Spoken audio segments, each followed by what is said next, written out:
Hello my dear friends, you're in the Military Summary channel. In this video we're going to discuss the most important events that took place during the previous 12 hours. We have a lot of very interesting updates, so let's start. And this morning the most important updates are coming from Moscow, where talks between the Russian Federation and the United States of America were taking place.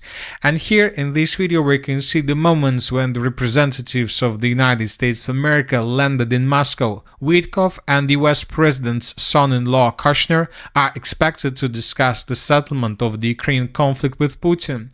So this is the moment when the delegation arrived at the Kremlin. The vehicles, as you can see, arrived at the Kremlin under the protection of the Federal Protective Service. The US Special Representative and Trump's son-in-law arrived for talks with Vladimir Putin.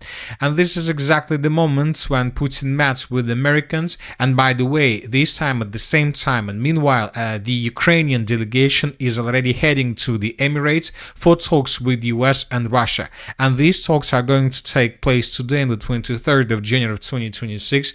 And these are going to be probably first talks since the end of 2022.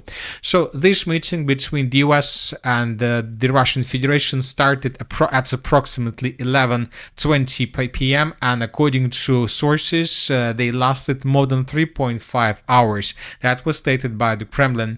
Later, the special aide Ushakov made a lot of very interesting statements, and he said that Russia will continue the special military operation until a settlement can be achieved through political and diplomatic means. Furthermore, he stated that Putin, Witkoff, Kushner and Grunbaum stated that Witkoff, without resolving the territorial issues, a long-term settlement is impossible.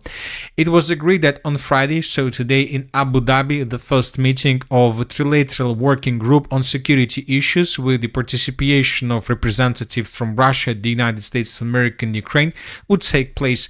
Russia's negotiation group on security issues has been formed and will fly to the United Arab Emirates in the coming hours. So today most likely are going to talk about frozen assets first of all. And I believe that they will try to talk about not just frozen assets, but about the energy truce. Ukraine needs energy truce. Ukraine needs to force the Russians to stop bombing and attacking the energy infrastructure of Ukraine, because it seems that currently everybody in the world understands that the next attack could be the last attack for Ukraine. As for the situation in the energy sector of Ukraine, during the previous 24 hours, we received lots of very important updates. For example, a part of Rivne is without power due to a power grid accident. This situation took place yesterday and this article was published in the evening. And the city of Rivne is located in the western part of Ukraine. Another important video, the sources reported that over the last few hours, Russian Grand 3 jet drones have been attacking the Kyiv 750 kV electrical substation near Nalivaykovka, Kyiv Oblast. So sources are saying that the Russians were trying to destroy this substation, and most likely this substation was destroyed. Furthermore, according to information we have, just during the previous 24 hours, the Russians used 101 drone. But when talking about this batch of drones, mainly the Russians were attacking the city of Kryvyi Rih. We have already discussed this situation. This is the article that was published by pro-Russian sources, and here we can see lots of explosions, lots of attacks. The Russians were attacking the city of Kryvyi Rih, and the local sources are saying that the combined attack on Kryvyi Rih lasted about 25 hours. Imagine yourself, 25 hours the Russians were attacking the city, and the Russians used for those purposes 70 drones and ballistic missiles. Due to the shelling, more than 90 miners were trapped in the mines, and the sources are saying by the morning the Ukrainians managed to get them on the surface. So that was the biggest attack on the city of Kryvyi Rih. I would like to remind you that the city of Kryvyi Rih is something like a homeland for the president of Ukraine, Zelensky, and currently there is a huge blackout on the territory of the city without most likely any chances to restore the situation. Another important statement was made by the mayor of Kyiv. He stated that there is a high probability that Russia will continue its attack on Kyiv's energy infrastructure. The situation is very difficult. Stock up on water and medicine, and those who can should leave the city. That was stated by the mayor, and this is a very interesting situation because once again today there are going to be a meeting on the territory of the United Arab Emirates, so it seems that everything is okay. The parties are about to finish the conflict, but at the same time most likely the mayor of Kyiv has some insights about possible future attacks, and he doesn't believe that we are going to see some breakthrough in the negotiation process on the territory of the United Arab Emirates, and most likely after this meeting failed, the Russians will attack the territory of Ukraine. Another important thing is that today, this was stated by the situation on the 22nd of January, yesterday was the most difficult day for the energy system in Ukraine since the blackout in November 2022. The situation is extremely serious, said Energy Minister Shmyhal. Now let's discuss the situation on the ground. During the previous 12 hours, we received lots of very important changes. And first, let's talk about the Zaporozhye direction. There are still very heavy clashes for the settlements of Staroukrainka and Zaliznychne. The Russians during the previous 12 hours managed to improve their positions once again.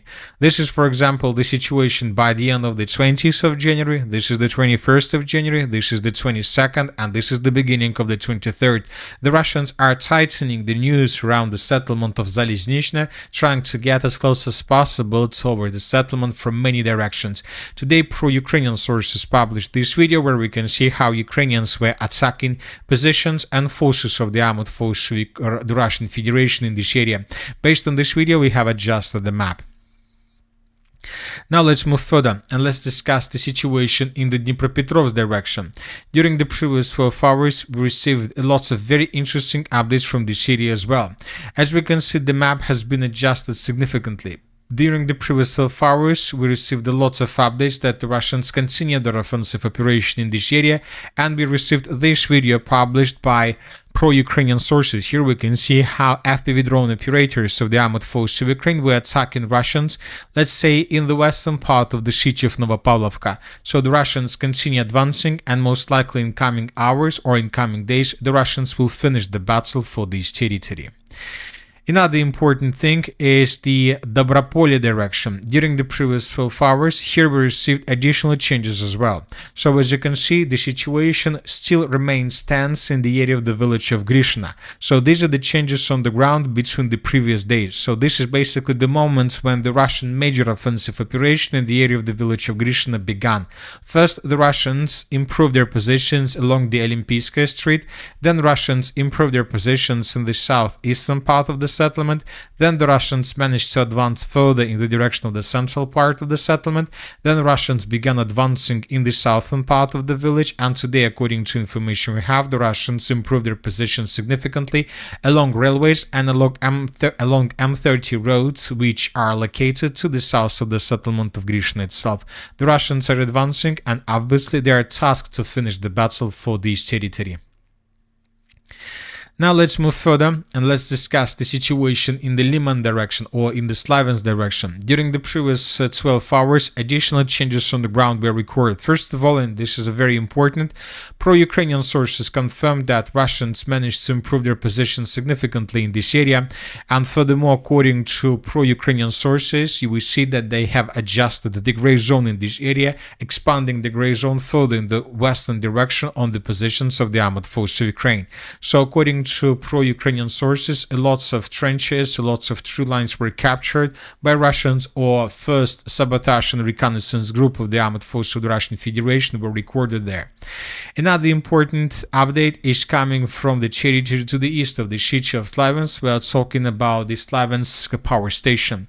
Pro-Ukrainian sources published lots of videos of how Russians were bombing and attacking the territory of this power station with aviation, with artillery, with all weapons and all means the Russians have. As you can see, we received lots of videos. The Ukrainians are using the territory of the power station for their forces, for arms, for weapons, and then Ukrainians send the reinforcements, additional support in the northern direction with the purpose to stabilize the situation around the city of Liman. So that is why the Russians basically began reducing to ruins the power station, which means that most likely the cities like Kramatorsk and Slavyansk will have no electricity or will lose electricity and power within the next days. At the same time, we continue receiving updates about additional changes and by additional offensive operation from the Russian side in the area of the city of Liman. So these are the changes on the ground between the dates. The Russians, as we can see, managed to improve their position significantly in the southern part of the city of Liman during the previous 36 hours. These are the changes on the ground between the 21st and the 23rd of January of 2026. The Russians managed to enter the city and the Russians continue advancing. Furthermore, several neutral mappers reported that the Russians began flanking maneuver with the purpose to cut the next line that Ukrainians use for logistics. So we are talking about this line. The Russians are tasked to cut this road physically and to probably reduce the logistic capabilities of the armed forces of Ukraine. So we see that the battle for the city of Liman is entering its decisive and the final phase. Furthermore, we received updates from the north of the city. During the previous 12 hours, pro-Russian and neutral mappers adjusted their maps in this area. Based on their reports, we added additional gray zone. Now let's talk about the northern Kharkiv direction. This morning, the group of forces north stated that the Russians, as a result of offensive operation, managed to establish complete control over the settlement by the name of Seminivka. Based on the report, we have adjusted the map. This is the situation by the end of the 22nd, and this is the situation by the end of the 23rd of January, and most likely in coming days, the Russians will also take under complete control the settlement of Gravskaya. This will allow the Russians to maintain the lines and to continue advancing further in the southern direction towards the villages of Losevka, Sosnovy Bar, and Shesterivka. And from these positions, Russians will be able to begin advancing in the eastern direction with the purpose to attack the city of Bilay Kolodets from the back. So this is the situation, and now we understand that this is a vital question for Ukrainians to have an energy ceasefire. But the main problem is that we see that the deal, telling the truth, it probably is not equal. The Ukrainians and the Western countries want to force the Russians to destroy, to attack the energy infrastructure in Ukraine, and in exchange, the European countries and Ukraine are ready to propose not to attack the Russian energy infrastructure. For example, during the previous 24 hours, pro-Ukrainian sources published this video, and here we can see how Ukrainians were attacking oil terminal in the area of the region of Krasnodar. The attack damaged technological pipelines at the berth, a number of tanks with vacuum gas oil and tanks where the fuel oil were also damaged. So this is something like an argument from the Ukrainian side. If you don't stop attacking the territory of Ukraine, we will destroy your infrastructure in the Black Sea. And another important update is coming from the Mediterranean Sea. Here we can see that, and according to media, French Navy boarding Shadow Fleet oil tanker in the Mediterranean today. That happened yesterday. The Grinch is a sanctioned crude oil tanker linked to Russia's Shadow Fleet used to evade post-2022 oil sanctions. So this is the deal. Western countries and Ukraine don't attack and don't destroy, don't seize Russian tankers and infrastructure. In exchange, the Russians stop bombing and attacking the territory of Ukraine. But something tells me that Russians may consider this deal unfair and not equal. Probably Russians will ask to unfreeze and to return some part of frozen assets, and maybe then they will accept the deal. But maybe even this is also not an option. Anyway, this evening we will understand everything, so we'll see what is going to happen in the United Arab Emirates. And that's it for the short video. Military Summary channel reminds we condemn any violence in the world. Thank you for watching, subscribe to my channel, put your likes, join my Patreon, and have a good day. Bye bye.